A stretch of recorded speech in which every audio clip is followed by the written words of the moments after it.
আজকের রেসিপিতে থাকছে সবজি খিচুড়ি। আর এই তো এর জন্য কিন্তু পেঁয়াজ রসুনগুলো খুব ভালো করে ভেজে নিয়েছি, তার সাথে কিন্তু গরম মশলা দিয়ে দিচ্ছি। এখানে দিয়ে দিচ্ছি শুকনো মশলা, হলুদ গুঁড়া, মরিচ গুঁড়া, জিরার গুঁড়া, স্বাদ মতো লবণ।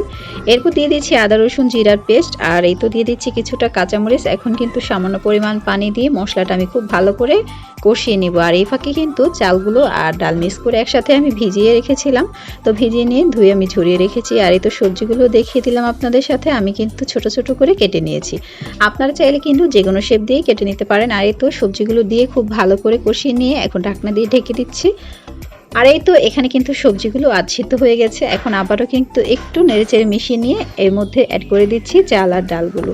আর এরপর কিন্তু খুব ভালো করে আমি কষিয়ে নিয়ে দিয়ে দিচ্ছি অ্যাড করে এখানে বেশ কিছু পানি। আর পানিটা কিন্তু অবশ্যই কুসুম গরম হতে হবে, তাহলে কিন্তু খুব দ্রুত খিচুড়িটা বলক এসে যাবে। আর এই তো দেখেন খিচুড়িটা আমার বলক এসে গেছে। আর এই পর্যায়ে কিন্তু অনবরত কিছুক্ষণ পরপর নেড়েচেড়ে নিতে হবে।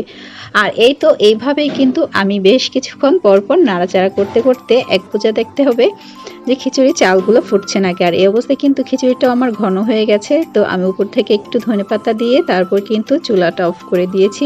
আর মাশাআল্লাহ এই খিচুড়িটা কিন্তু খেতে হয়েছিল অনেক মজার। যারা বেশি পছন্দ করেন তারা কিন্তু চ্যানেলটিকে সাবস্ক্রাইব করে পাশে থাকতে পারেন। ধন্যবাদ সবাইকে।